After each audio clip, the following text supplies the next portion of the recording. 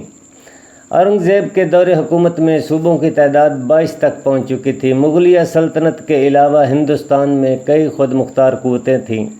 ان میں سب سے اہم تو مرہٹے تھے، دوسری طرف راجپوت تھے جو جے پور، جودھ پور اور ادے پور میں نیم خود مختار ریاستوں کے حکمران تھے۔ اسی طرح کولکنڈا اور بیجا پور کی ریاستیں تھیں۔ آسام، میسور، مالابار اور گوا کے علاقے بھی خود مختاری کا دعویٰ کرتے تھے۔ دوسری طرف سکھ ایک طاقت کے طور پر ابھر چکے تھے۔ 17ویں صدی میں جہانگیر، شاہ جہاں اور اورنگزیب کے ادوار میں مغلیہ سلطنت کی وسعت میں اضافہ ہوتا گیا اور اورنگزیب کا زمانہ عہد مغلیہ کے عروج کا زمانہ تھا۔ اب 18ویں صدی کا آغاز ہو چکا تھا۔ ایسٹ انڈیا کمپنی سر چارلس کی شکست کے بعد بظاہر خاموش ہو گئی، لیکن دوران خانہ کسی مناسب موقع کی تلاش میں تھی۔ اسی دوران ایسٹ انڈیا کمپنی کے ایک اعلیٰ عہدیدار چرنوک نے کلکتہ شہر کی بنیاد رکھی۔ یہ بظاہر ایک عام سی آبادی کا آغاز تھا، لیکن بعد میں یہ شہر انگریزوں کا ایک مضبوط مرکز بن گیا۔ یہ وہی سال تھا جب ایسٹ انڈیا کمپنی اور سلطنت مغلیہ کی 4 برس پر محیط جنگ اختتام کو پہنچی تھی۔ کہانی میں آنے والے واقعات کو سمجھنے کے لیے ضروری ہے کہ ہم بنگال کی صورتحال اور اس کی مختصر تاریخ پر ایک نظر ڈالیں۔ بادشاہ اکبر کے زمانے میں بنگال کا گورنر مان سنگھ تھا، جو شہنشاہ اکبر کی فوج کا ایک راجپوت جنرل تھا۔ مان سنگھ کا دور حکومت 1595 سے 1600 تک رہا۔ اس دوران مان سنگھ نے بنگال میں سلطنت مغلیہ کی تسلط کو مضبوط بنایا۔ مان سنگھ کے بعد اسلام خان اول نے بطور گورنر بنگال کا اقتدار سنبھالا۔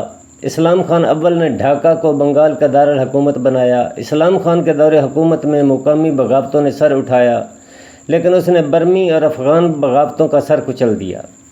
اسلام خان کا دور 1606 سے 1613 تک پھیلا ہوا تھا۔ اب شائستہ خان کی حکومت آئی، یہ اورنگزیب کا عہد تھا۔ جب بنگال میں شائستہ خان کی حکومت تھی، کہتے ہیں شائستہ خان ایک قابل اور کامیاب حکمران تھا۔ اس نے اپنے دور حکومت میں برمیوں کو شکست دی اور مغلیہ سلطنت کو مزید وسعت دی۔ اس کے ساتھ ساتھ تجارت اور تعمیر و ترقی پر بھی زور دیا۔